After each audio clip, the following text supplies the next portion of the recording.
Continuamos entonces con la mesa 2, ética del abogado, formación y praxis.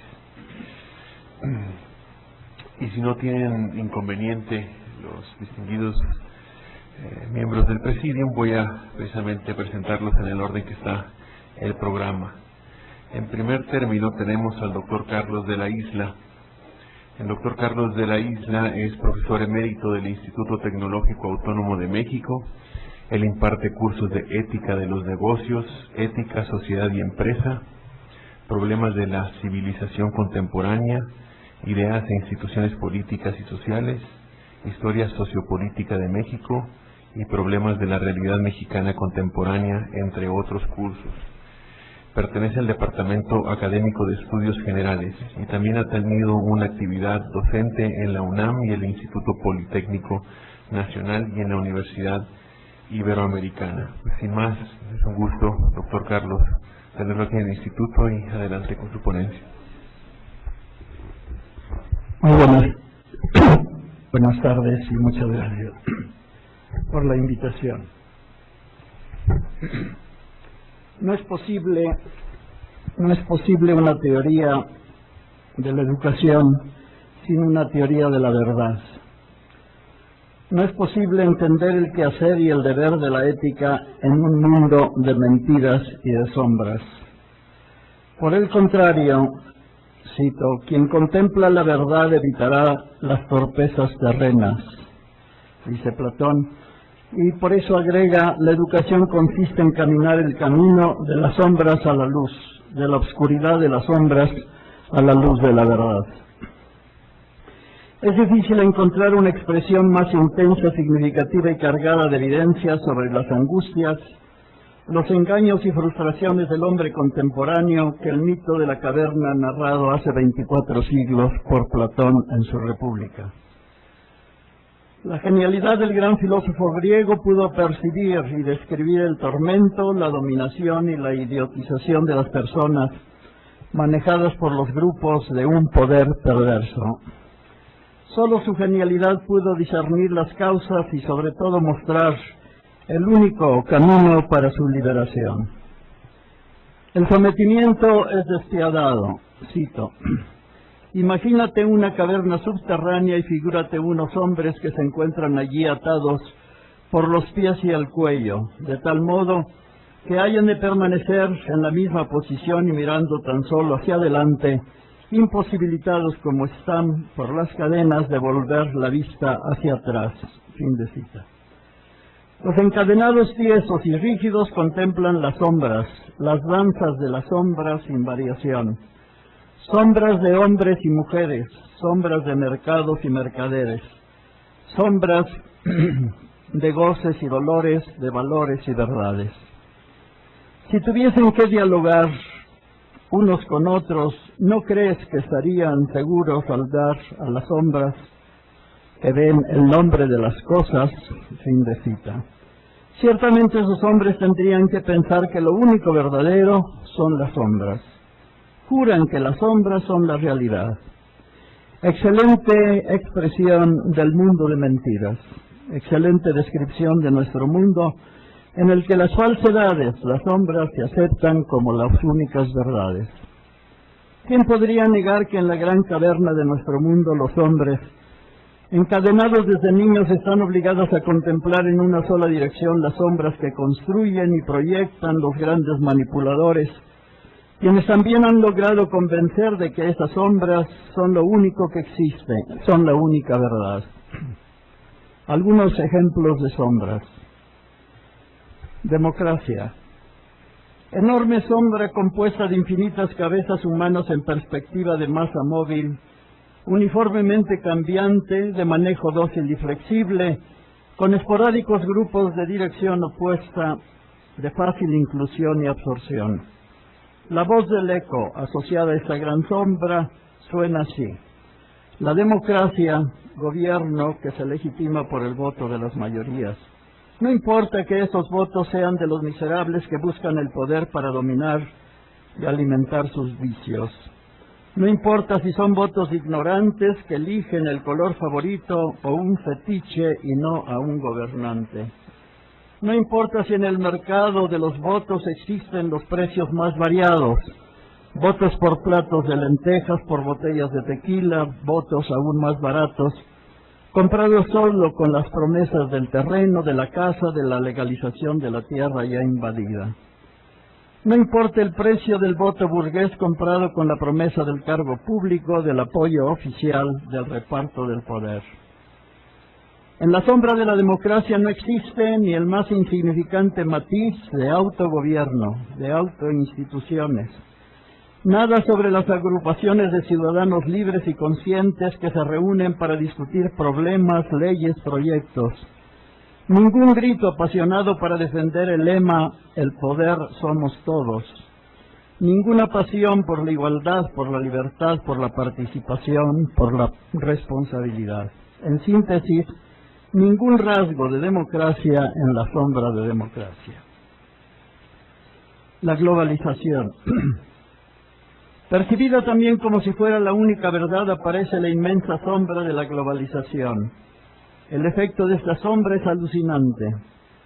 En un primer plano que deslumbra se muestra el mundo entero, países, campos, ciudades, intensos poblados con sus lenguas, sonidos y colores, innumerables estampas de luces singulares y únicas, diversidad infinita. Veloz y dulcemente el globo inabarcable va reduciendo su tamaño, su diversidad de color, de sonido, de pasiones e ilusiones. Va tomando la forma de un gran país, después parece una provincia, luego adquiere la forma de un solo pueblo hasta convertirse en una preciosa aldea, la aldea global. Es el universo convertido en unidad total, en síntesis armoniosa de las diferencias bruscas. Allí todo es fino, sutil, equilibrado. Es la perfecta sinfonía de la humanidad hecha sustancia. Esa es la sombra de la globalización proyectada en el muro de la caverna. En esa maravillosa sombra no hay lugar para las armas de la dominación de los países globalizantes. Ni una sola expresión de las cadenas de sometimiento con eslabones en formas de deudas, de dependencia, de empobrecimiento, de necesaria sumisión. Por ninguna parte se aprecia el sacrificio y la muerte de los débiles, países y personas que entregaron sus riquezas naturales, sus magras libertades, sus orgullos culturales, sus raíces, la savia rica, fresca y única de su vida propia, el cementerio sagrado de su tierra, el alma de su historia, que entregaron todo para completar la cuota del precio impuesto por los constructores de la aldea global. La globalización es una de esas sombras más perversas que se proyectan en nuestra caverna. En ella, ni siquiera en la penumbra aparece la carga irresistible del imperialismo devastador que ha impuesto la ley de los poderosos por sus sistemas sociales, políticos y económicos, con todos sus rituales, valores, ídolos, morales, conveniencias y condiciones. La sombra de la educación. Ahora la caverna se ha convertido en un inmenso domo que encierra la sacralidad del templo del saber para mostrar la sombra sobrecogedora de la educación. La educación en la caverna aparece como el proceso del tratamiento de personas que sean útiles a la sociedad. Desarrollo de niños y jóvenes para que se conviertan en hombres de prestigio y de fortuna, para que puedan competir con ventajas comparativas en el mercado de las profesiones. Educación, conjunto de procedimientos para que los educandos puedan luchar con las armas del éxito en la batalla de la globalización. Enseñanza de costumbres, hábitos, comportamientos de docilidad, sumisión, aprobados, alabados por los grupos sociales de clase, entre comillas.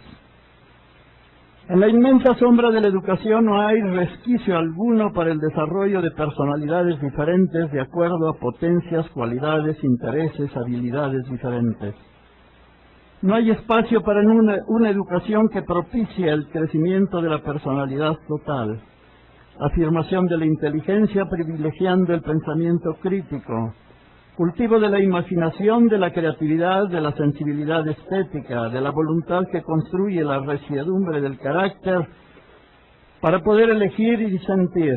No hay lugar alguno para la pasión constructiva, para el compromiso transformador de la sociedad.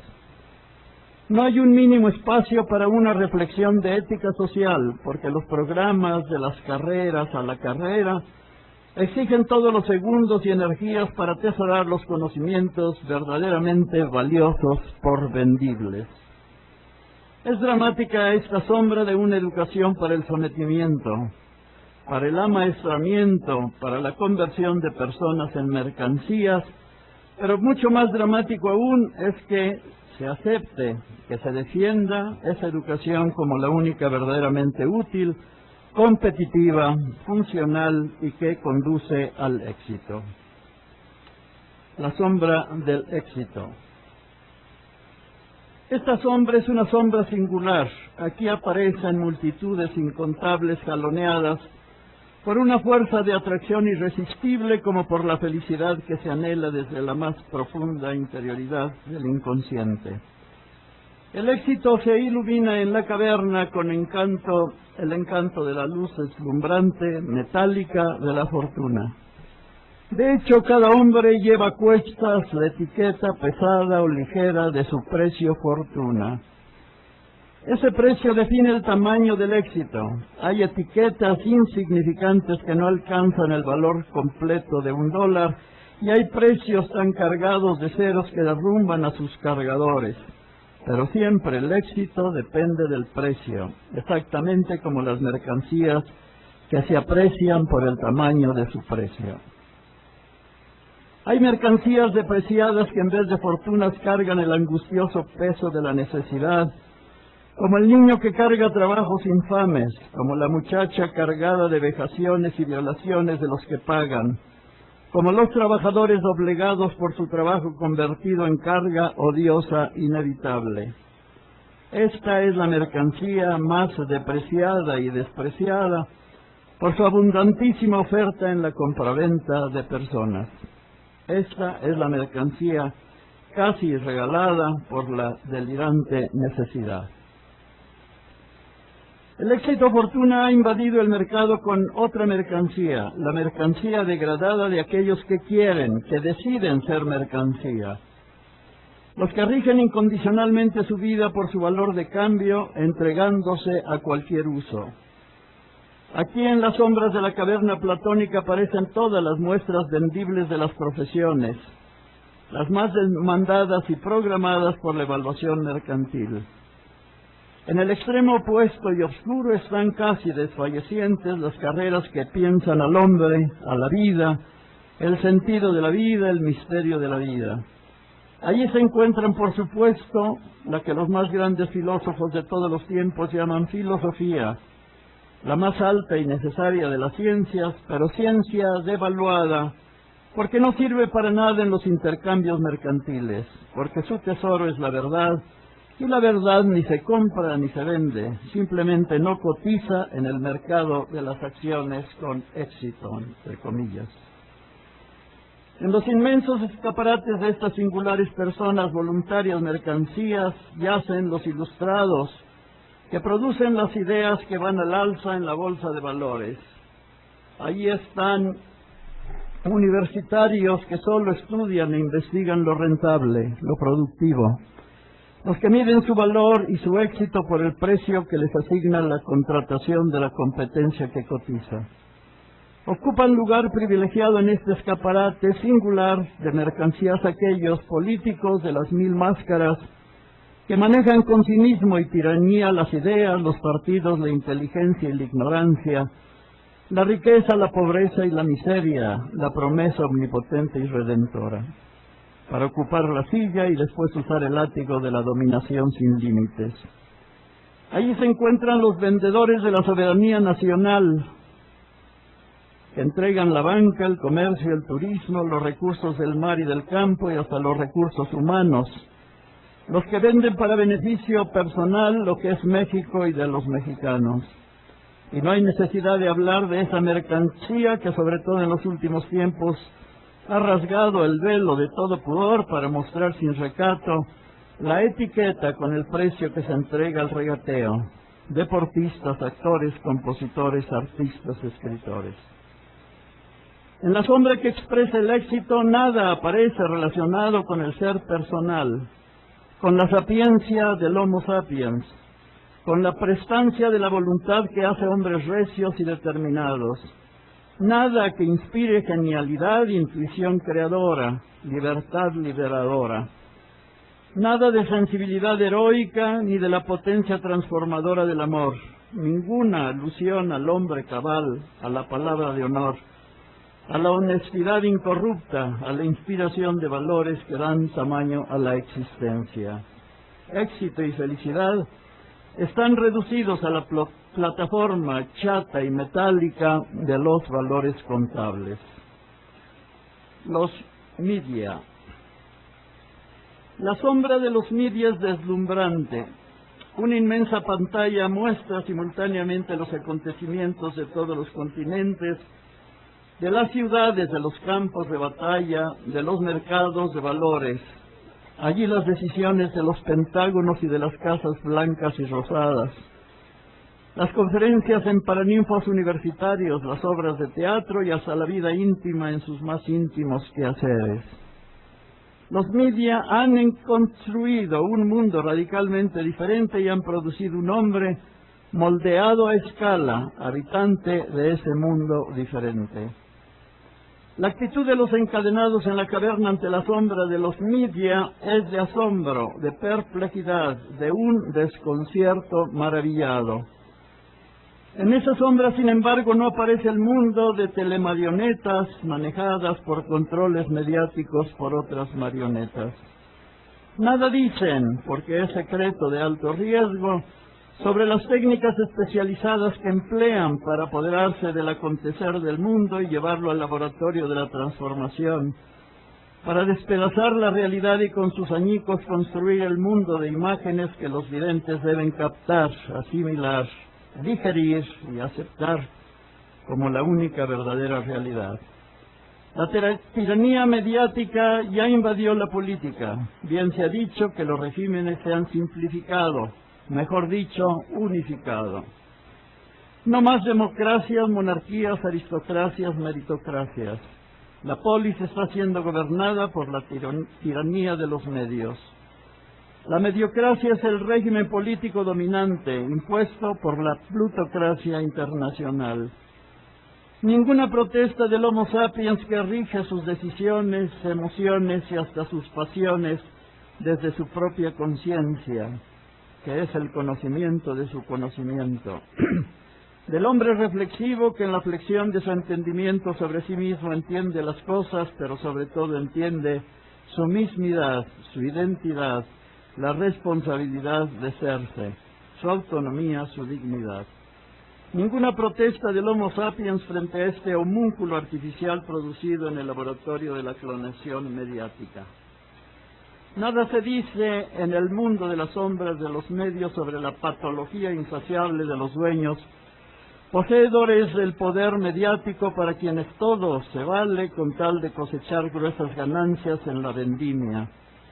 Vulgarizan la sexualidad por sus enormes réditos, propagan la violencia de todos los tamaños y furores, porque la destrucción es el consumo más inmediato. No importa el incendio de odio que incendia al mundo, provoca necesidad y pobreza porque los pobres y necesitados son sujetos que consumen.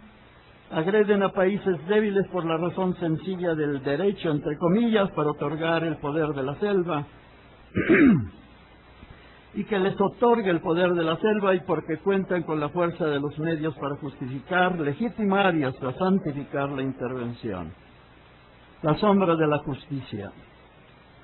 La justicia aparece como la dama ecuánime, serena, de los ojos vendados, sosteniendo la balanza de la precisión inquebrantable e incorruptible. Es la señora acompañada siempre por la paz y la verdad. Justitia et pax osculate sunt. Ella, la justicia, gobierna el imperio de la ley con la constante y firme voluntad de definir y asignar lo que a cada quien corresponde, sin privilegios ni corrupciones. Ella es la poderosa defensora de los débiles en los embates de los poderosos que quieren explotar la necesidad. Es la fuerte protectora del Homo sapiens ante los ataques del Homo economicus, obeso, obsceno y despiadado. Es la justicia, la esperanza, el presagio de paz en medio de la tempestad tormentosa de las armas. ¡Qué belleza de emperatriz! ¡Qué encantadora mujer que con la sola sonrisa genera la armonía, el respeto y la comprensión de todos los humanos, de todos los conflictos, de todas las diferencias! Esta dama, esta señora, esta reina tiene asiento en el trono luminoso de la caverna. En ese su dominio no aparece ni rastro del ejército de jueces que prostituyen a la dama de la medida perfecta y venden su dignidad por monedas corrompidas. No aparecen ni las negras vestimentas de los ministros del imperio de la ley, ni la filigrana de sus argumentos que defienden la forma para corromper la substancia que merece el látigo de la sanción. No aparecen ni los salarios absolutamente ofensivos en esta sociedad de tantos millones de extremadamente pobres e indigentes, ni los gastos exorbitantes y derroches para consumir el presupuesto. No se permite ver, por no lesionar la pureza de las vestiduras, la criminal vergüenza de juzgar y resolver solo 1 de cada 100 delitos en un año. Nada se ve ni se dice de la complicidad con un sistema perverso que pone el dinero por encima de las personas como mercancías en ese gran mercado regido por las leyes que propician la inmoralidad en la legalidad. Lo que sí aparece claro fuera de la caverna es que la mayor perversión en una sociedad es cuando los súbditos de la justicia que juran defenderla son sus principales agresores. Estas son algunas sombras del mundo de falsedades de la caverna. Este es el mundo que, según la luz de la razón, si no se le ponen diques y correcciones fundamentales, puede estallar. De hecho, ya está estallando en distintas partes del mundo con explosiones de odio y violencia. Por eso es indispensable, urgente, caminar el camino de las sombras a la luz, de la falsedad a la verdad, porque solo la verdad hace a los hombres libres, y solo hombres libres de verdad pueden transformar este mundo de esclavos de la necesidad, esclavos de la falsedad y de la injusticia. El recorrido de este camino es largo y escabroso, pero vale la pena caminarlo. Si han fracasado y seguirán fracasando las revoluciones de las armas, ¿por qué no intentar la revolución del pensamiento por la justicia y la verdad? Muchas gracias.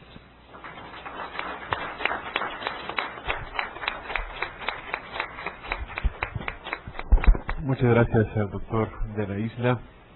Pasamos ahora a la ponencia de la doctora Marina del Pilar Olmeda García. Ella es licenciada en Derecho por la Universidad de Sonora, tiene una maestría y un doctorado en Educación por la Universidad Iberoamericana, es doctora en Derecho Constitucional por la Universidad de Castilla-La Mancha, es académica de carrera de la Universidad Autónoma de Baja California, en Mexicali, ¿no? Pertenece al SNI, es nivel 1, y ha publicado obras como Ética Profesional en el Ejercicio del Derecho y Régimen de Responsabilidad del Servidor Público. Doctor, es un gusto tenerla aquí en el Instituto. Adelante.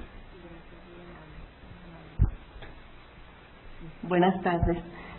Con gran interés y responsabilidad participamos en este importante seminario de ética jurídica organizado por el Instituto de Investigaciones Jurídicas de la UNAM y la Suprema Corte de Justicia de la Nación a través del Instituto de Investigaciones Jurisprudenciales y de Promoción y Difusión de la Ética Judicial.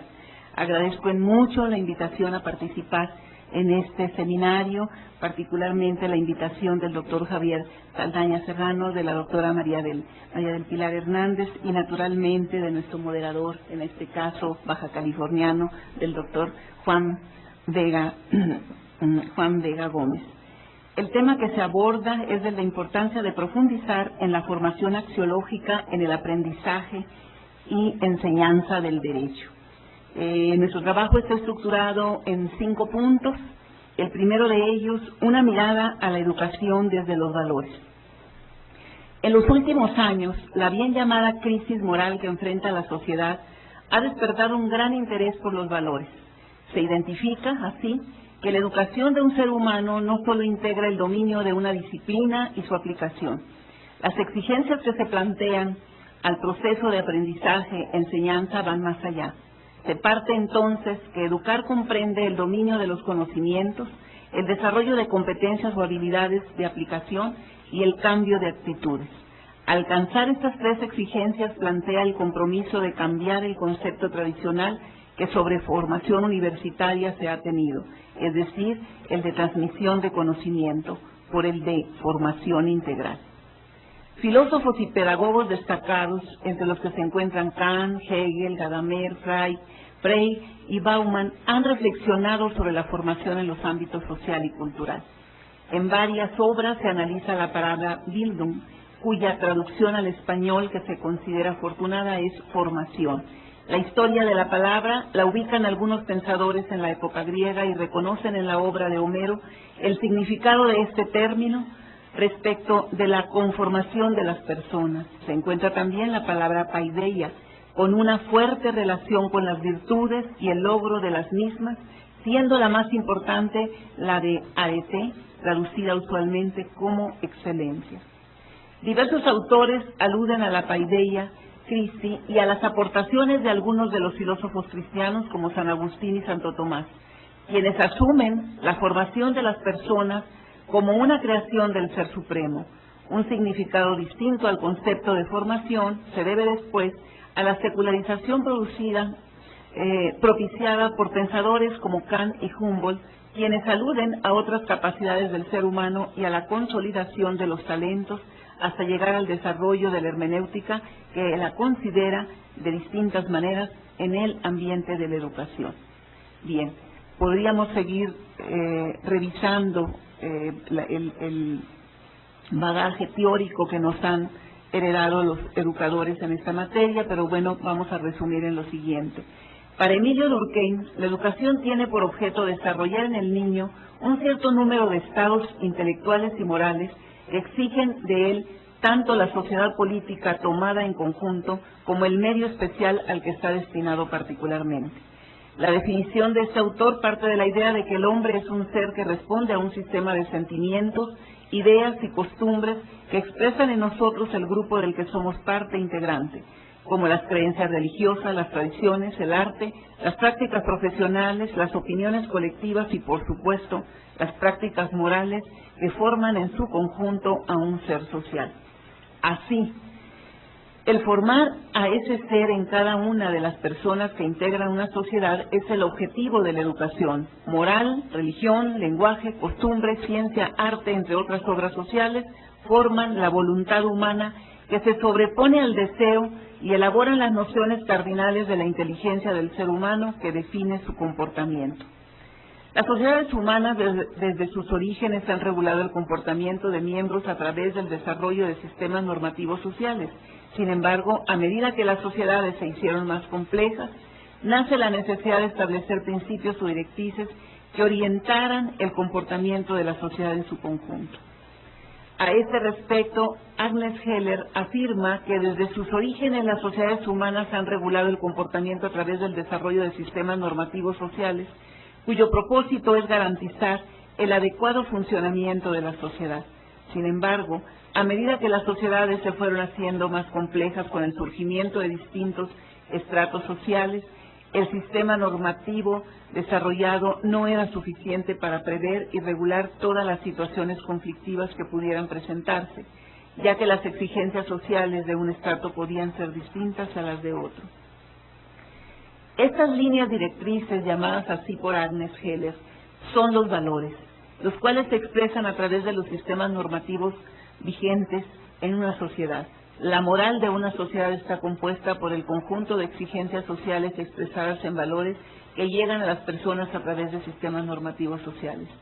El nivel de desarrollo de la moralidad que alcancen los integrantes de una sociedad, en este sentido, facilitará la construcción de relaciones sociales basadas en la justicia, la libertad y el respeto a la dignidad humana. De acuerdo con Agnes Heller, la persona avanza en el desarrollo de su moralidad cuando logra interiorizar las exigencias sociales, es decir, cuando las hace propias, elevándolas a motivación personal, identificándose con el sistema normativo que su entorno presenta. Paso después a centrarme en el aspecto formativo en el área jurídica. Es incuestionable que la formación integral del abogado excede en mucho del dominio del derecho vigente. Es decir, la formación jurídica exige del análisis doctrinal, de la revisión sistemática de la evolución jurídica, del manejo metodológico de las técnicas de interpretación, organización, aplicación y creación del derecho, pero sobre todo de una sólida formación axiológica. En la formación jurídica, un asunto que se enfrenta es el deterioro del sistema de justicia, en donde las instituciones formadoras de abogados tienen una función preponderante para abocarse a las problemáticas lacerantes como la abogacía de baja calidad, la intolerable lentitud de la administración de justicia, la frivolidad en algunos casos de las resoluciones judiciales, la minusrepresentación de los sectores desprotegidos de la población y la práctica deshonesta, entre otros. En ocasiones se siente que los responsables del aprendizaje y la enseñanza jurídica no sabemos qué está sucediendo en la práctica o no queremos saberlo. ¿Es correcto asumir que los estudiantes de Derecho están siendo preparados para servir a la justicia en oposición simplemente a ser leguleyos? En efecto, esta afirmación parte de asumir que si las facultades de Derecho no actúan sobre la problemática expuesta, los recién egresados ni siquiera sabrán las preguntas correctas que deben formular al empezar a ejercer, simplemente serán cautivos del sistema ya existente. Son muchas y conocidas las profundas críticas que el ilustre jurisconsulto florentino Piero Calamandrei hizo a la enseñanza verbalista y puramente formal de las escuelas de Derecho de los años 20 en Italia, en sus magníficas obras sobre Demasiados abogados y la Universidad del Mañana. Al respecto, el maestro Héctor Fix Zamudio, en el mismo sentido, décadas después, en referencia a esta obra, expone: si esto afirmaba el ilustre florentino respecto de Italia, en la cual los estudios jurídicos han llegado a alcanzar niveles muy destacados, como lo demuestra el gran número de ameritados jurisconsultos que han cultivado y cultivan las disciplinas del derecho, en nuestro país, los estudios jurídicos durante mucho tiempo estuvieron abandonados al pragmatismo y solo en épocas recientes ha surgido la preocupación por introducir principios técnicos en su enseñanza. Para formar mejores licenciados en Derecho, abogados, juristas, no solamente debe considerarse un sistema más eficaz de transmitir los conocimientos, sino primordialmente considerar la sustancia y calidad de los conocimientos que deben ser transmitidos. En este sentido, Eduardo Novoa también expone que una cuestión de fondo que debe centrar la atención de los docentes del derecho es la revisión del contenido de la enseñanza para que ésta brinde a los estudiantes una formación básica que les permita captar con eficacia la exposición, el estudio y la solución de los fenómenos jurídicos tal como ellos se presentan en las sociedades actuales y conforme a principios admisibles para mentalidades científicas modernas. Nuevamente el maestro Fix Zamudio agrega a este respecto: claro que el estudio del derecho no se puede concebir sin la obra de los jurisconsultos romanos, de los glosadores, de los posglosadores, de los filósofos racionalistas del siglo XVII y XVIII, de los clásicos como Savigny y Hérin y de tantos otros que han aprovechado y al mismo tiempo enriquecido la paulatina, dolorosa y ascendente labor de los juristas. Claro que el derecho no ha sido inspirado exclusivamente en la doctrina, sino que sus fuentes poseen un carácter muy complejo, pues hunde sus raíces en el pueblo mismo y recibe su savia de la misma colectividad, pero se transforma y evoluciona con la contribución que recibe del legislador, la jurisprudencia y la misma doctrina. Si el derecho es un producto de la vida social, si la vida humana objetivada tiene que poseer las características de esa vida social que tiene tanta flexibilidad, tantas riquezas de matices y que se encuentran en continua y constante transformación. Bien, seguimos con otros autores también. Por cuestión de tiempo vamos a ir pasando algunos. Me interesa comentar con ustedes los cuestionamientos, también aportaciones que nos hacen en este sentido. Luigi Ferraioli afirma El derecho contemporáneo no programa solamente sus formas de producción a través de normas de procedimiento sobre la formación de las leyes y demás disposiciones. Programa además sus contenidos sustanciales, vinculándolos normativamente a los principios y a los valores inscritos en sus constituciones mediante técnicas de garantía cuya elaboración es tarea y responsabilidad de la cultura jurídica. Esto conlleva a una alteración en diversos planos del modelo positivista clásico. En el plano de la teoría del derecho supone una revisión de la teoría y de la validez basada en la disociación entre validez y vigencia y en una nueva relación entre forma y sustancia de las decisiones. En el plano de la teoría política, donde se comporta como una revisión de la concepción puramente procedimental de la democracia y el reconocimiento también de una dimensión sustancial. En el plano de la teoría de la interpretación y de la aplicación de la ley, al que incorpora una redefinición del papel del juez y una revisión de las formas y las condiciones de su sujeción a la ley. Por último, en el plano de la metateoría del derecho y por tanto del papel de la ciencia jurídica, que resulta investida de una función no solamente descriptiva, sino crítica y proyectiva en relación con su objeto. Bien. Así podríamos considerar, en términos de las reflexiones expuestas que cuestionan la forma de entender y enseñar el derecho, porque cuando se identifica que las normas vigentes son inválidas, deben ser denunciadas por juristas particularmente desde las aulas, y en última instancia, el órgano jurisdiccional debe corregirlas mediante su función jurisdiccional y declarar su anulación. En consecuencia, el derecho no puede aprenderse solo como norma jurídica vigente, sino que se debe iniciar por analizar los principios que sustenta esa norma jurídica, el entorno sociopolítico y cultural en el que fue creada, sus antecedentes, su evolución y naturalmente el marco doctrinal. Esto deberá propiciar la crítica del derecho vigente como una tarea científica y política de la ciencia jurídica hacia su perfección. Bien, y considerando estas reflexiones, ¿cuál es el perfil del licenciado en Derecho que exige el presente? Bien.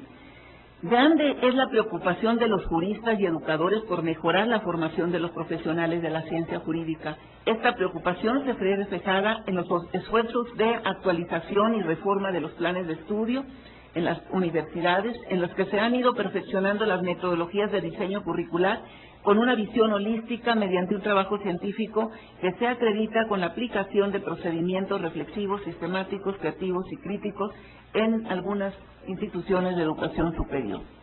Bien, entre los objetivos curriculares que se destacan en varias universidades, en un estudio realizado recientemente, particularmente en esta Universidad Nacional Autónoma de México, en la Universidad de Sonora, en la Universidad Autónoma de Baja California, se identifican los siguientes objetivos formativos para la licenciatura en Derecho. Así son: formar juristas capaces de analizar y comprender el sistema jurídico nacional y su vinculación con otros sistemas jurídicos contemporáneos. Formar profesionales con una visión integral del estudio y práctica del derecho, con capacidad para intervenir de manera creativa, propositiva, responsable y ética en la solución de problemas jurídicos. Se tiene el compromiso también de formar expertos en el conocimiento, desarrollo y aplicación de procedimientos judiciales y alternativas de solución de conflictos. Con el compromiso también de formar profesionales capaces de elaborar preceptos jurídicos para el mejoramiento y avance del orden normativo que haga más justa la función del sistema jurídico imperante, que permitir a los estudiantes la reflexión teórica sobre la solución de problemas reales de los distintos ámbitos de la acción profesional, contribuyendo al desarrollo de la ciencia jurídica, y naturalmente egresados capaces de actuar con sentido ético en su vida personal y en las actividades profesionales, guiados por la realización plena de la justicia. Centrado en estos objetivos, se plantean luego los contenidos, habilidades y actitudes que deberán cumplirse en la formación del nuevo jurista. Así, el Centro Nacional para la Evaluación de la Educación Superior plantea los siguientes conocimientos. Conocimientos del marco histórico jurídico de los conceptos jurídicos fundamentales, de las principales instituciones jurídicas en sus aspectos legales, doctrinales y jurisprudenciales de las diversas ramas del derecho, de las relaciones entre el derecho con otras disciplinas, de las habilidades y destrezas intelectuales relacionadas con la capacidad para interpretar, bueno, vamos a ver habilidades aquí en este caso, interpretar el derecho y aplicar los conocimientos jurídicos en la solución de problemas concretos, vincular también estos conocimientos con otras disciplinas, fundamentar y motivar las decisiones judiciales, analizar críticamente las normas jurídicas generales e individualizadas y aplicar las herramientas procesales a los conflictos legales. Naturalmente, investigar hechos, actos y fuentes del derecho. Bien.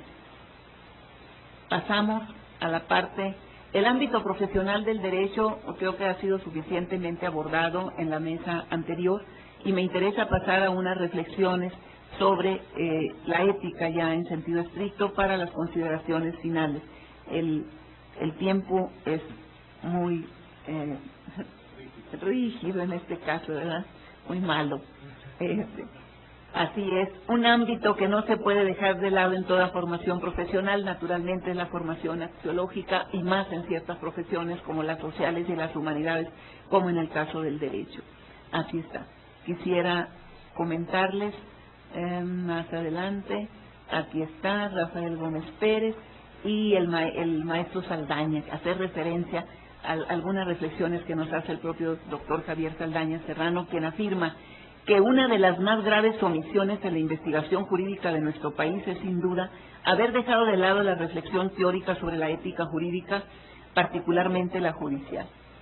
No es ninguna novedad señalar que en muchas áreas del conocimiento humano, principalmente las disciplinas dedicadas a la experimentación, la preocupación mundial por la ética se ha ido convirtiendo en una constante digna de tomarse en cuenta. De ahí que desde la década de los 60 hasta hoy, el argumento ético se haya convertido en referente obligado dentro de estas disciplinas.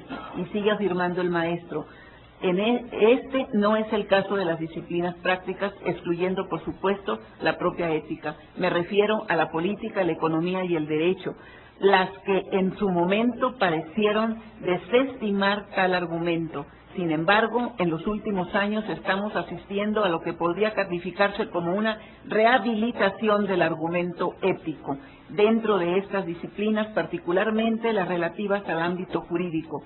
En este terreno, y concretamente por lo que la cultura jurídica mexicana reciente se refiere, se habían inscrito algunos trabajos concernientes a la administración pública, pero prácticamente nada sobre la tarea legislativa y bien poco sobre la jurisdiccional.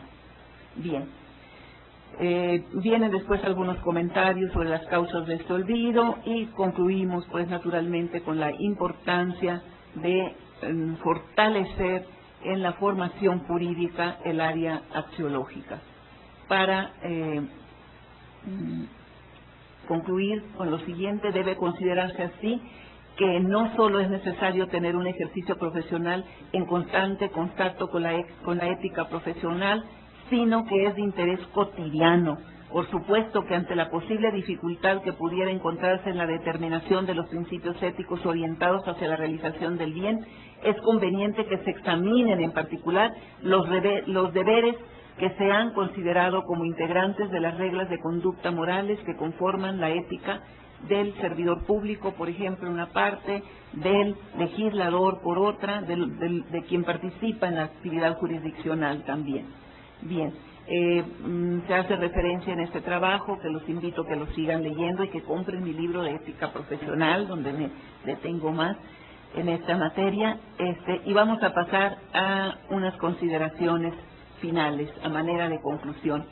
El tema de la formación axiológica es un problema complejo que impacta en todo el sistema educativo y particularmente en la educación superior, en todas las disciplinas y particularmente en la jurídica. Existe acuerdo entre los teóricos de las ciencias de la educación que la formación integral del alumno se sustenta en 3 ejes o ámbitos de acción: el dominio de conocimientos, las competencias o habilidades profesionales y la interiorización de valores. La formación axiológica se centra en el convencimiento de que el buen derecho exige imprescindiblemente buenos abogados, porque el Estado de Derecho, el ejercicio del derecho y la realización de la justicia, en suma, no se alcanzan con el mero cumplimiento de las exigencias puramente jurídicas.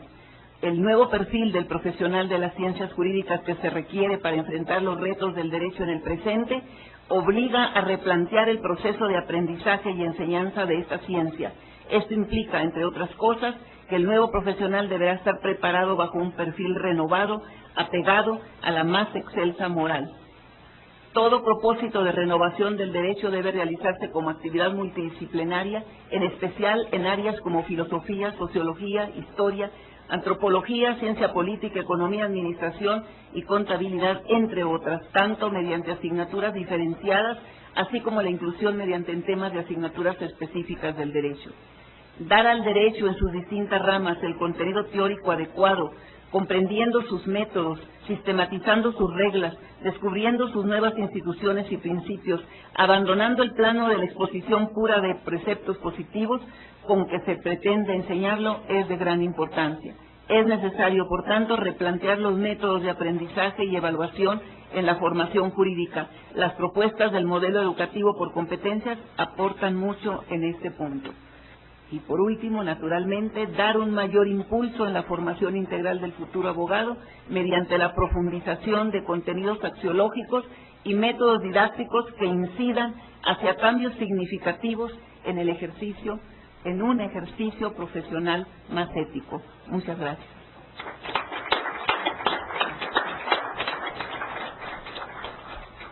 Muchas gracias, doctora Olmeda. Estamos en la ponencia del profesor Víctor Manuel Pérez Valera. Él es profesor emérito del Departamento de Derecho y ha sido académico de tiempo completo desde hace 30 años en la Universidad Iberoamericana, si estoy en correcto. Estudió letras clásicas en el Instituto de Literatura en Puente Grande, Jalisco. Realizó estudios de ciencias exactas en el Instituto Libre de Filosofía y Ciencias y más tarde obtuvo la licenciatura en Filosofía por la misma institución y el doctorado en Teología por la Universidad Gregoriana de Roma. Tiene varios capítulos y varios capítulos en libros, en obras colectivas, y pertenece a organizaciones como el Sistema Nacional de Investigadores, la Asociación Internacional de Tanatología, el Comité de Bioética, el Instituto Nacional de Cardiología y el Comité de Ética de la Barra Mexicana Colegio de Abogados. Profesor, adelante.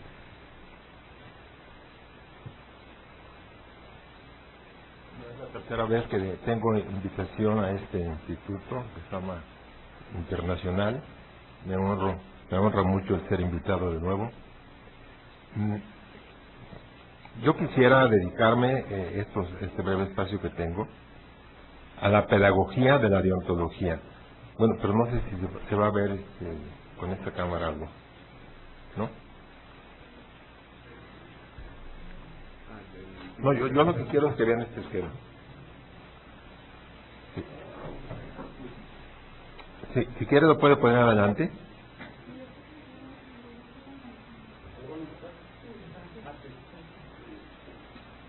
Uy, pues no se va a ver.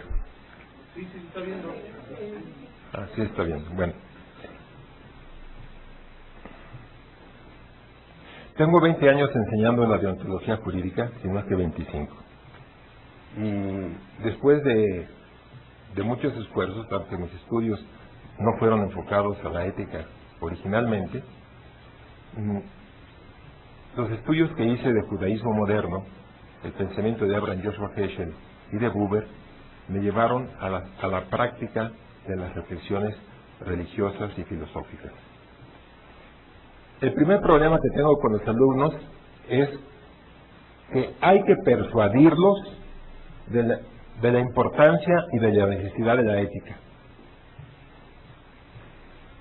Porque en la primera clase, luego me encuentro un hombre que dice, a mí esto no me interesa, yo no soy filósofo, ni eso no me sirve para nada. Entonces, muchas gracias. Poco a poco empieza, compró los dos libros, tanto el de deontología como el de ser más humano, que está en artículos cortos, 122 artículos sobre ética y derecho, y ahora es de los más entusiasmados en la materia. No mérito mío, es el mérito de él. Se abrió a la necesidad y a la importancia de la ética. La ética no es un lujo, es una necesidad. Durante milenios de la peregrinación del hombre sobre la tierra, se ha acostumbrado a todo. Se ha adaptado a climas extremos, ha superado grandes calamidades, pestes y epidemias. A una cosa, empero, no se ha acostumbrado nunca: a la injusticia. La sigue considerando como algo intolerable. El hombre no puede resignarse a la creencia de que el mal y el abuso sigan triunfando y ante ellos continúe reinando la impunidad. Se habla mucho, sobre todo en Europa, pero también en México, de construir una sociedad de bienestar. Cuando di clases en el ESADE, dicen, bueno, ustedes están muy bien, ¿no? Sí. Pero urge fomentar la necesidad, la sociedad del bien ser y del buen quehacer. Recuerdo haber visto de niño una película, que se me ha olvidado el título, claro, en la que un hombre se daba cuenta de que estaba dañado el puente de un ferrocarril que estaba sobre un precipicio. El hombre se colocó en medio de la vía y agitaba las manos desesperadas y gritaba: ¡párate, párate! Esta es la imagen de la sociedad que avanza a un ritmo frenético, embriagada por sus conquistas, y no se da cuenta del abismo en el que puede precipitarse. El otro día visitó la Ibero, el encargado del SNI, presidente, y dijo: urge investigadores, no sé qué, químicos, físicos, no sé qué. Entonces levanté yo la mano y le dije: ¿no contribuimos al bien del país lo que tratamos de investigar un poco de ética?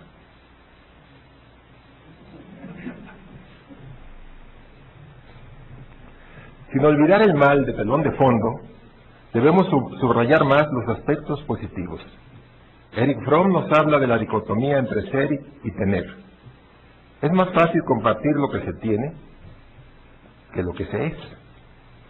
Pero las vivencias íntimas y más profundas pueden transmitirse, aunque con dificultad.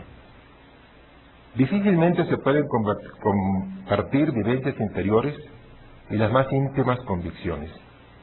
Sin embargo, de estas vivencias brota lo que diría Gabriel Marcel, el être avec, el ser con. El mundo del misterio lo llama él, usando la palabra griega mio, cerrarse, el mundo de la intimidad, el mundo de la interioridad. Vivimos un vacío de interioridad. Solamente de este mundo puede brotar la comunicación, la comunión, el compartir, el convivir humano. Yo estoy persuadido de que la ética es una ciencia práctica y de la práctica. La educación en valores no es solo una ética de convicciones, sino, como lo planteaba Max Weber, una ética de responsabilidad. No se pretende que la ética de convicciones carezca de responsabilidad, ni que la ética de responsabilidad carezca de convicción. La ética de convicciones denuncia el mal y grita: ya basta. Pero decir ya basta no basta. Hay que pasar a la acción, a la ética de responsabilidad, a no echarle la culpa a otros, al gobierno, a los corruptos, etcétera, etcétera. Con eso no ganamos nada. A las circunstancias, sino comprometerse con acciones acertadas y con las consecuencias de nuestras acciones. La ética no puede quedarse en un nivel teórico. La ética de las responsabilidades es pragmática.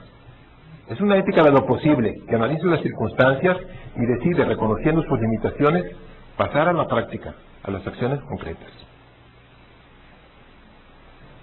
Por último, se tiene que educar no solo en la ética personal, sino también, ineludiblemente, en la ética social.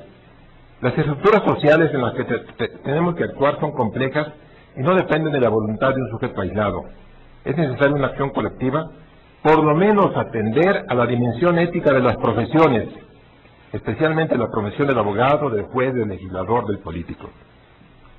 La ética de los negocios y la ética económica y la ética del derecho son tan necesarias que ahora, con la grave crisis financiera de los Estados Unidos, todo el mundo está padeciendo sus carencias. Mientras no se ponga el remedio, reforzando la convicción y la responsabilidad ética que fue la que ocasionó la crisis, las soluciones meramente técnicas serán solamente paliativos, fomentos de agua caliente para un cáncer social. En contraposición al tema de Francis Bacon, saber es poder, estoy convencido de que saber es servir, saber es participar, saber es compartir. La comunidad académica de Derecho debería estar preocupada y comprometida por los ideales de un mundo más humano, más fraterno y más justo. Peter Hans Kolbenbach, en el mensaje a la Universidad de Georgetown, enfatizaba: no hay aspecto de la educación, ni siquiera las llamadas ciencias duras, matemáticas, física, química, que sea neutral. Toda enseñanza imparte valores. Ellos no son dominio exclusivo del moralista, sino el ámbito de cada disciplina académica. Sin embargo, los valores son, de modo especial, inherentes al derecho, porque el derecho existe para buscar la armonía y el bien común de la sociedad, para regular, ordenar y resolver los conflictos humanos, no de cualquier modo, sino de modo justo, equitativo y pacífico.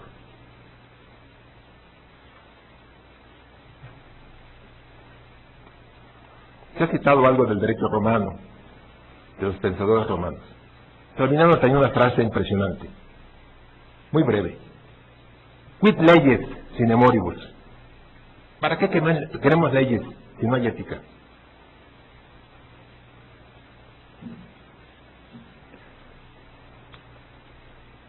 Ahora yo quisiera que se enfocara el cuadro. He encontrado, después de mucho buscar, la inspiración para la deontología en un autor cuya fama va creciendo constantemente.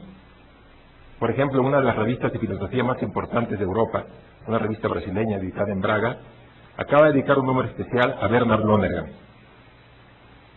Este autor, cuya obra principal se llama Insight, Comprender el comprender humano, me ha dado la base para el estudio de la ética y para el libro que acabo de terminar de Teoría del Derecho.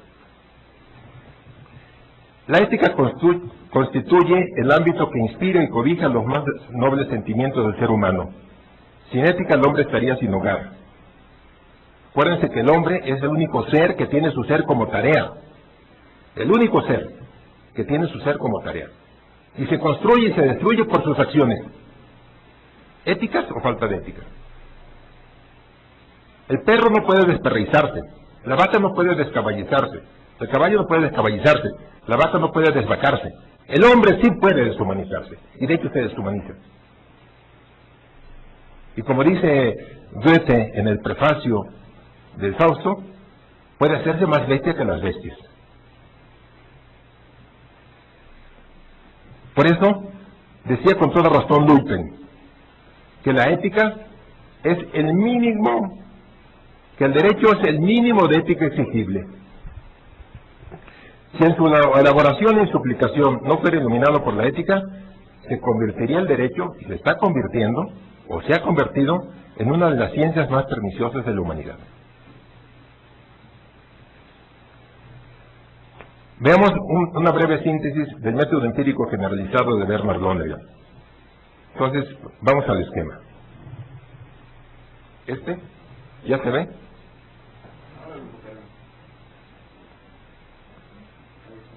Bueno, en la parte, vamos a analizarlo rápidamente de abajo hacia arriba.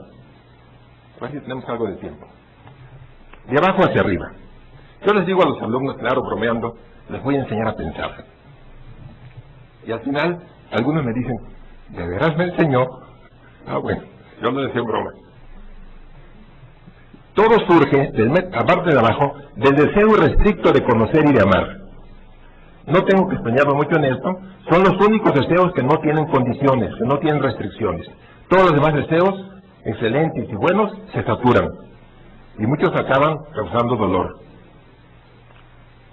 Los únicos deseos que no se saturan y que nunca se acaban irrestrictos son el de conocer y amar. Caray, les digo a los muchachos, a mí me enseñaron las obras de misericordia espirituales, enseñar al que no sabe, pero aquí tengo que enseñar al que no quiere. Enseñar al que no quiere.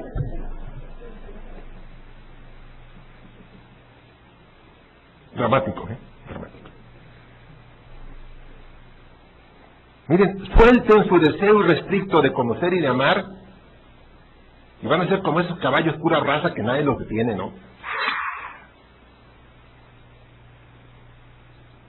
Pero ese deseo irrestricto de conocer y de amar se va a encontrar con dos obstáculos, son dos rayas. En inglés se llaman vallas, los prejuicios. Una vez un alumno me dijo, ya entendí, son vallas, son bueno, no quería decir yo eso, pero sí son obstáculos, ¿no? El conocimiento, los prejuicios. Y la otra es más perniciosa que los prejuicios, son las cegueras intelectuales y valorales. No me digan que no se dan. El que no tenga ningún prejuicio, que roce la primera piedra. Todos tenemos prejuicios, pero también tenemos cegueras. Ustedes me dirán, ¿qué existe el hombre topo? Pues existe el hombre topo, pero peor aún, existe el hombre avestruz, el que no quiere ver. No tengo que recurrir a Televisa y a un partido de fútbol para probar que hay prejuicios y cegueras. Ustedes ya verán eso.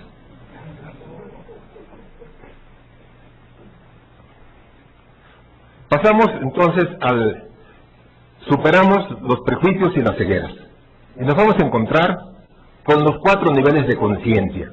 Si de algo soy consciente, me doy cuenta, es de que conozco. El hombre conoce, se conoce, y conoce cómo conoce.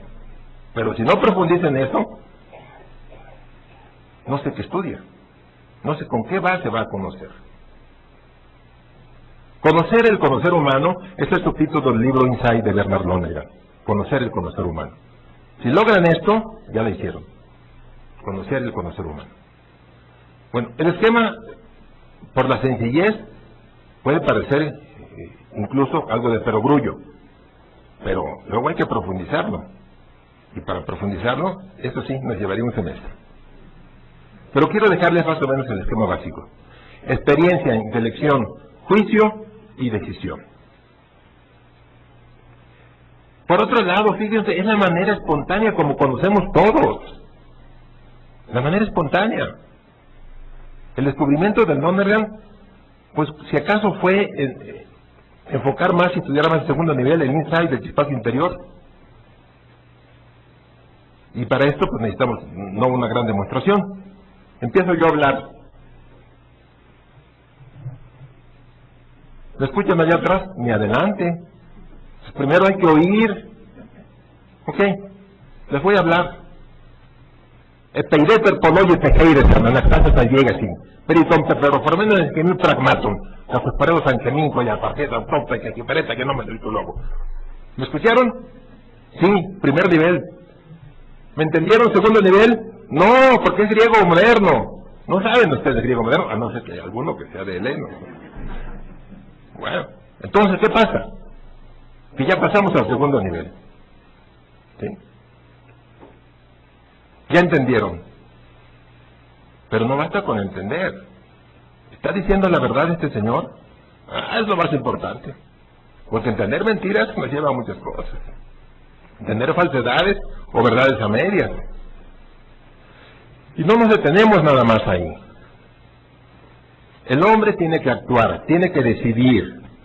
Y pasa al nivel de los valores.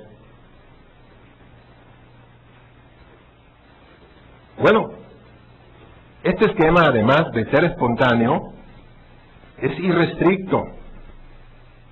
No es falso. Y se los voy a probar muy fácilmente.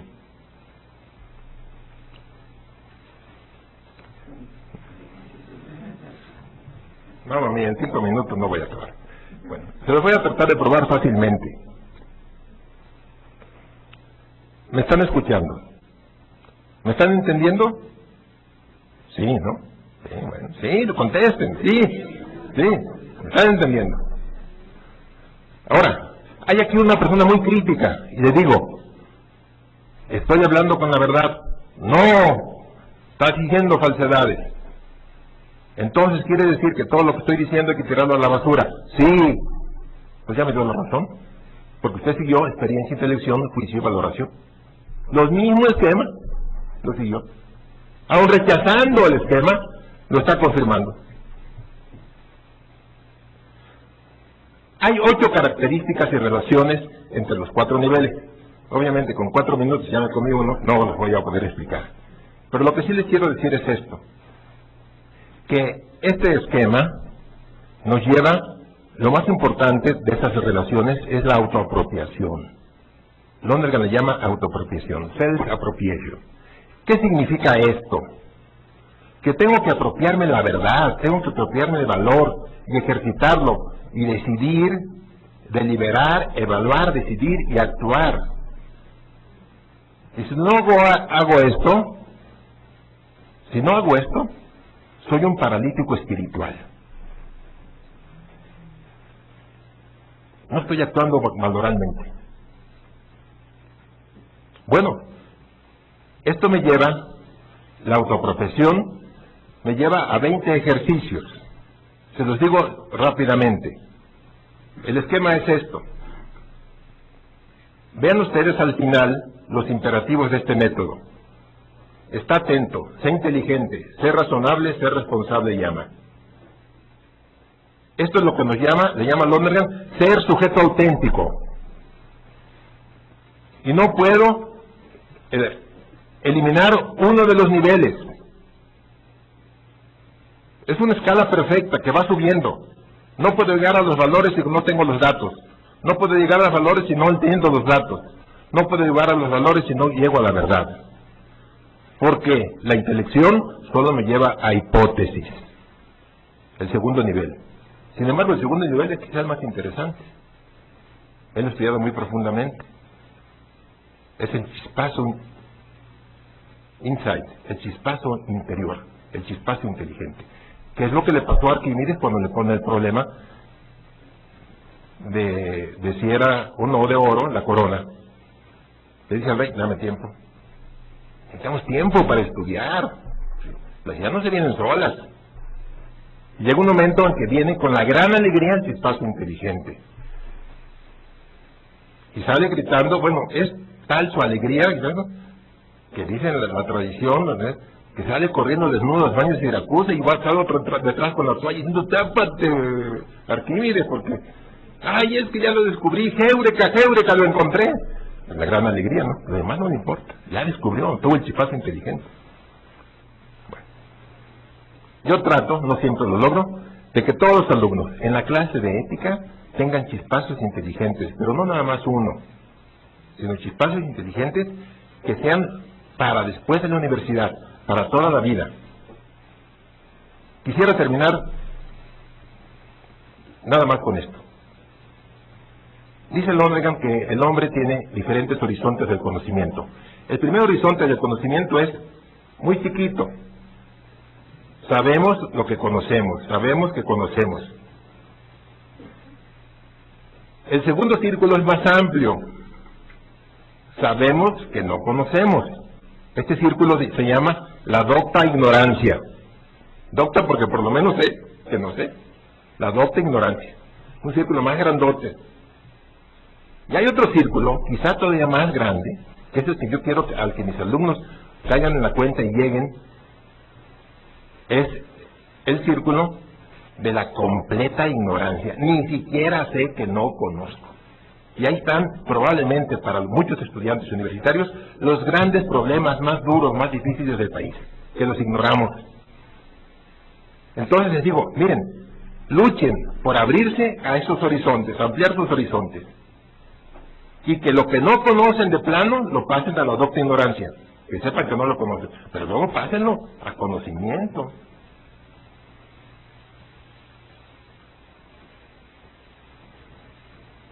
Si no reconocemos nuestra ignorancia, habremos perdido nuestra sabiduría. Muchas gracias.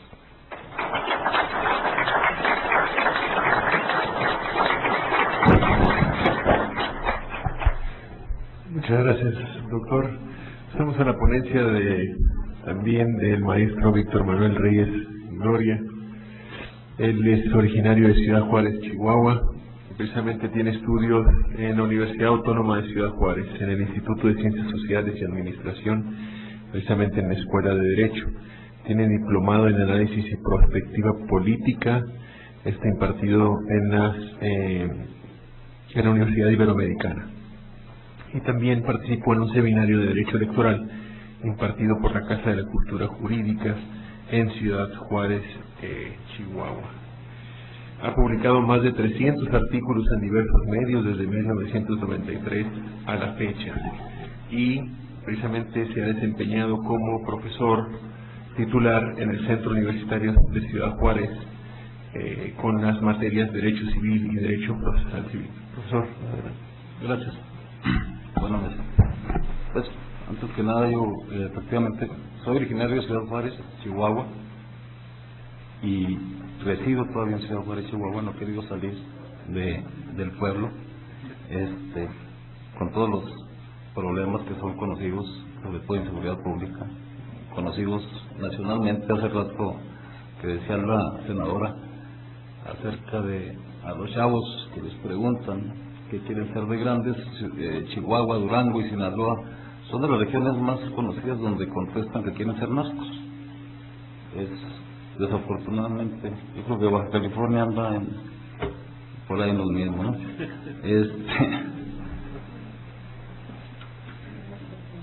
Decía también la senadora que México está en el lugar 59 en cuestión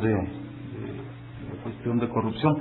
A mí alguien ayer me decía que no, que en realidad México está en el segundo lugar de los menos corruptos, de los países menos corruptos. Lógicamente ahí me sorprendió, y después me aclararon que lo que pasa es que había habido una lana de por medio y en México había quedado en segundo lugar.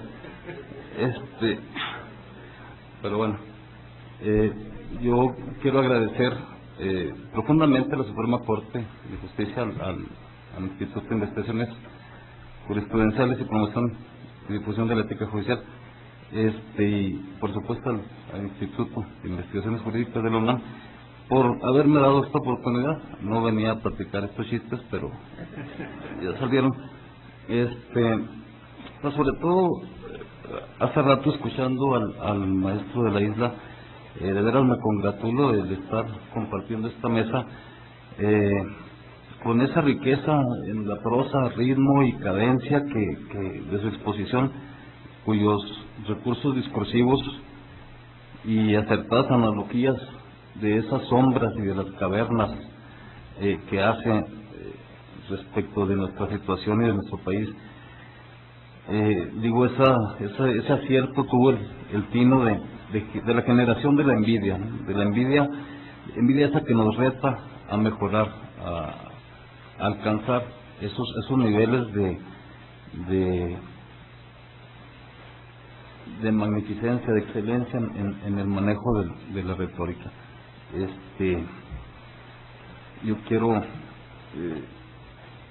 decirles que es una charla que yo veo con mucho agrado, la preocupación por el tema de la ética judicial que viene poniendo la Suprema Corte a través de este instituto, y bueno, la doctora María del Pilar Hernández, a quien hoy tengo el gusto de conocer, el doctor Javier Saldaña, viene haciendo este esfuerzo que yo veo que siempre estuvo pendiente, como una asignatura pendiente en nuestra sociedad, en nuestro México. Y les quiero platicar acerca de una especie de introducción, acercamiento, aproximación del tema en relación con el abogado en Estados Unidos, el abogado estadounidense, la ética del abogado estadounidense. Curiosamente, cuando entro a la investigación, a la búsqueda de datos sobre el tema, me encuentro con sorpresa que el tema de la ética del abogado y judicial en Estados Unidos es muy viejo. Desde mediados del siglo XIX ya habían esta preocupación por las cuestiones de la ética en la función judicial, de la ética en la práctica del abogado. Y entonces encuentro que acá en México, en realidad, ya sistematizado, ya con un orden en la búsqueda de esta ética, les llevamos un atraso de aproximadamente 100 años. Sí es cierto, existen algunos antecedentes entre ellos, y que yo vi con mucho acierto que la Suprema Corte publicó una conferencia del maestro Felipe Tena Ramírez, que impartió por allá por 1953 en relación con este tema, pero fueron aislados. Leía yo una disertación del ministro José Ramón Cosío Díaz, en el que mencionaba que había también hecho algunas búsquedas de antecedentes históricos y había encontrado muy poco material al respecto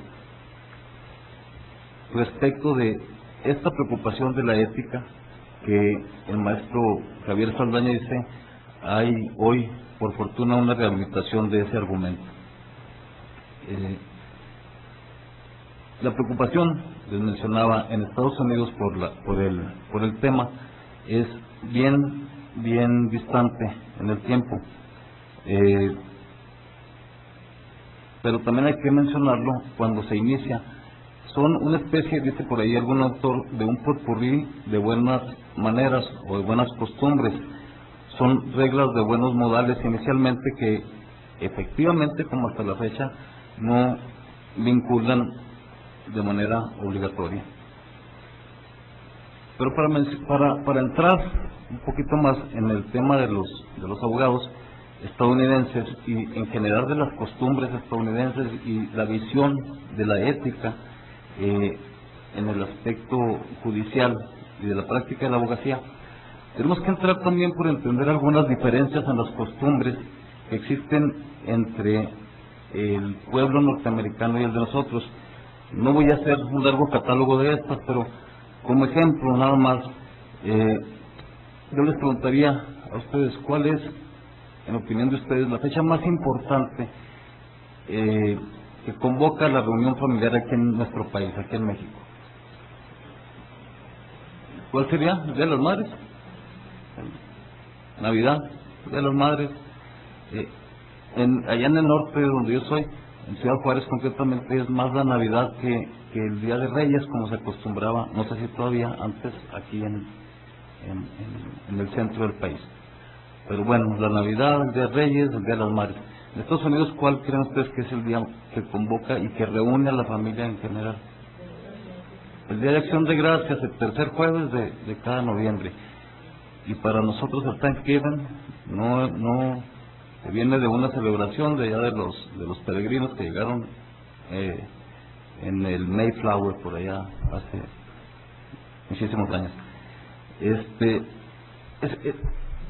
Cuando aquí en México se nos muere algún familiar, algún conocido, lo lloramos, nos ponemos de luto. En Estados Unidos hacen una especie de celebración, incluso con banquete, con repartir invitaciones. Me decía el otro día un médico amigo, dice: no nada más eso, se llega al extremo de que el que se va a morir convoca a sus amigos para hacer una especie de despedida, cosa que son costumbres un poco distantes de las nuestras, ¿no? Pero así como hay esas diferencias en las costumbres, y esto lo menciono para efecto de tener una mayor aproximación a entender un poquito a la sociedad estadounidense, no alcanzamos, incluso ni con las mejores traducciones de las películas de Hollywood, a veces no alcanzamos a entender realmente. Dicen que todo traductor es un traidor, ¿no? Y por eso a veces no alcanzamos a entender algunas cuestiones que se nos presentan en algunas películas norteamericanas, porque no alcanzamos porque no hemos vivido la esencia de las costumbres norteamericanas. A veces eso nos separa, ¿no? A veces por eso quizás seamos esos vecinos distantes de los que hablaba Writing. Pero también hay algunos puntos que nos unen, algunos puntos de contacto. Uno de ellos es la percepción social del abogado. Dice por ahí un autor que el público norteamericano ve al abogado como aquel que incita a dos personas a que se peleen entre sí, que se quiten la ropa para pelearse entre sí, y una vez que se la quitaron y se están peleando, agarra la ropa y se larga con ella. Ese es según una de las percepciones del público acerca del abogado. Así, igual en Estados Unidos, igual que en muchos países, nuestro país incluido, se les dice ratas, abogánsters, allá se les dice sharks o tiburones. Si aquí son coyotes o buitres, allá son ambulance chasers que andan persiguiendo a las ambulancias a ver qué les queda, ¿no? Si aquí son tranzas, allá son shyster lawyers. Si aquí son trampas, allá son pettifoggers. Entonces, así como hay diferencias, también hay estas similitudes, estos puntos de contacto entre la percepción del público, del layman, dicen, del común, respecto del abogado, del profesionista del derecho. Cosa que, por supuesto, a quienes amamos la profesión no nos hace ninguna gracia estos chistes, estos miles de chistes que aparecen respecto de una profesión que yo estoy seguro que merece un mejor lugar y que también hay que aceptar. Algunos hemos contribuido a esta maledicencia pública, ¿no? Pero no siempre fue así. En Estados Unidos, cuando Alexis de Tocqueville hace su Democracia en América, coloca al abogado en una situación, en un lugar en el que dice que si en América no hay nobleza, si no hay realeza, la aristocracia y el nivel más alto la constituyen los abogados. También existe esta otra visión, por fortuna, dice que ante la ausencia de nobles y literatos, la más alta clase política, la aristocracia misma, donde no había realeza, la constituían los abogados. Esto, por supuesto, nos reconforta. Y les decía, a partir del siglo XIX se empiezan a dar ya de manera sistematizada algunos ordenamientos, algunas reglas de ética sobre todo para el abogado litigante. Había un juez de Pensilvania, George Charlesworth, que daba unas conferencias bajo el nombre de Metas y Deberes de la Profesión del Derecho. Posteriormente publicó el que se considera el primer libro sobre el tema de la ética del abogado, uno denominado Ensayo sobre Ética Legal. Aunque se dice que a principios del siglo XIX, David Hoffman había publicado un ensayo que se llamó 50 propósitos, 50 resolutions, 50 propósitos. Entonces, les digo, a mediados del siglo XIX empieza a generarse esta preocupación y a plasmarse en documentos, hasta que en 1887 se tiene el primer antecedente sistematizado de un código de ética judicial, 1887 en Alabama, inspirado en los planteamientos de este juez George Charlesworth. En 1908 la Barra Asociación Americana publica y hace ya efectivos sus cánones de ética profesional. En 1924 se incorporan los cánones de ética judicial. Luego, en 1900, y fíjense ustedes lo que dura estos cánones iniciales hasta 1970. 1908 la Barra Asociación los incorpora y hasta 1970 se empiezan a cuestionar qué es lo que pasó en estos periodos. Sucedieron entre otras la Gran Depresión, la guerra de Estados Unidos en Vietnam, aparte de la de Corea, y aparte aquel movimiento de los 60 que se da a nivel mundial y de donde Estados Unidos no se pudo sustraer, por supuesto, y esta nueva generación de revolución, tanto musical, del rock, sexual, de liberación sexual, todos estos acontecimientos sociales que inciden por fuerza en la percepción que tiene el público respecto de los abogados, pero sobre todo la percepción que los mismos abogados tienen de sí mismos. Esto lleva a que en 1970 se haga un nuevo código modelo de responsabilidad profesional, nada más que no contaban con la astucia de un presidente, Richard Nixon, que al poco tiempo de hacerse el nuevo código modelo de responsabilidad profesional, viene aquello del famoso escándalo de Watergate. Ustedes dirán, bueno, ¿y qué tiene que ver un escándalo político, Watergate, con la ética de los abogados? Resulta que tuvo mucho que ver, pero mucho, tuvo una incidencia enorme, fenomenal, en esta percepción nuevamente que el público tiene, el público norteamericano tiene de los abogados y de las mismas asociaciones de abogados, tanto la americana como en cada estado, la percepción que de sí mismo tienen los abogados. ¿Por qué?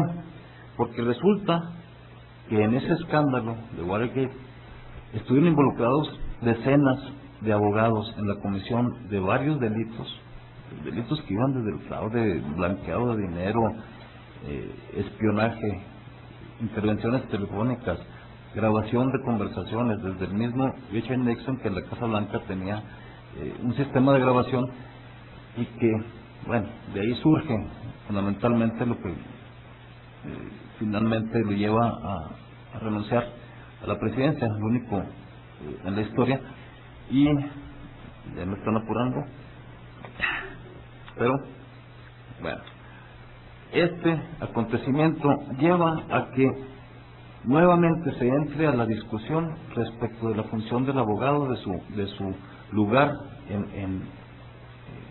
en la tierra realmente, y se lleva a que en 1983 se hagan unas nuevas reglas modelo de conducta profesional, que son las vigentes, se incorporan. Esta situación de Watergate, voy a tratar de apurarme lo más posible, llevan al cuestionamiento y a un debate ético interior de los abogados que dicen, y se lo plantean varios autores, dicen, criticamos a los abogados que estuvieron en el escándalo de Watergate y los señalamos desde fuera como corruptos, como antiéticos, como todo lo peor. Sin embargo, y este es el grande problema que se plantean hacia el interior estos escritores, dicen, ¿qué hubiéramos hecho nosotros de haber estado en el lugar? Le habríamos dicho a Richard Nixon que no íbamos a hacer su tapadera. ¿Qué habríamos hecho nosotros de haber estado en el lugar?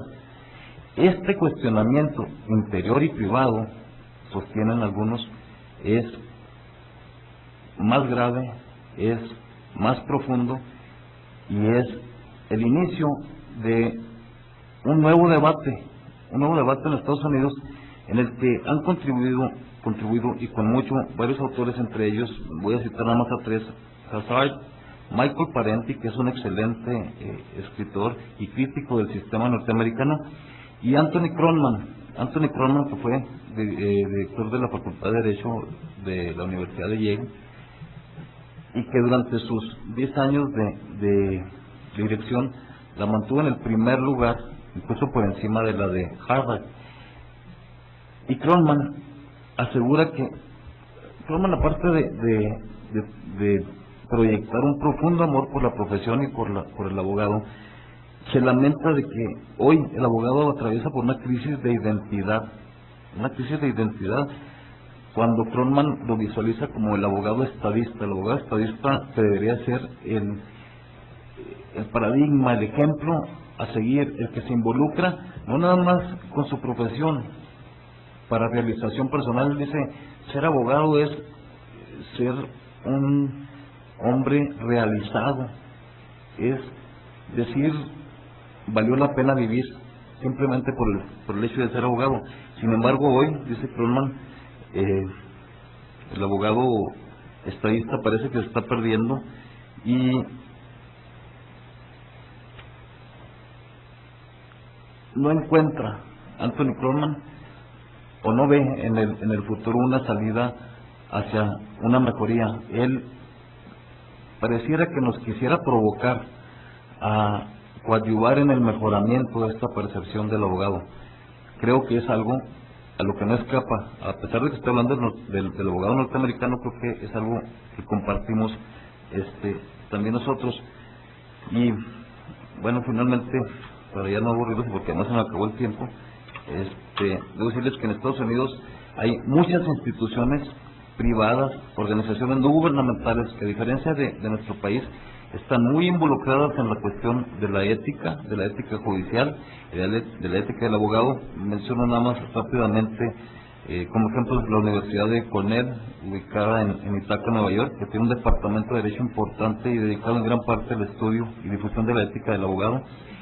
El Centro para la Responsabilidad Profesional, un organismo de la Barra Asociación de Abogados que desde el 1978, ha provisto de un liderazgo nacional y una visión en el desarrollo e interpretación de estándares y recursos académicos en cuanto a la ética legal.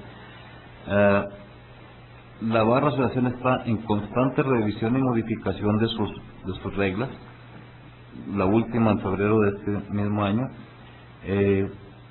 Y una curiosidad, es tanta la preocupación y la difusión del tema de la ética que en Washington hay una línea 1-800 en los que los abogados pueden llamar a esta línea ética y hablar con un asesor en responsabilidad profesional a fin de discutir respecto de alguna situación particular para aclarar los puntos de ética que pudieran surgir, para que ayudar a tomar decisión al respecto.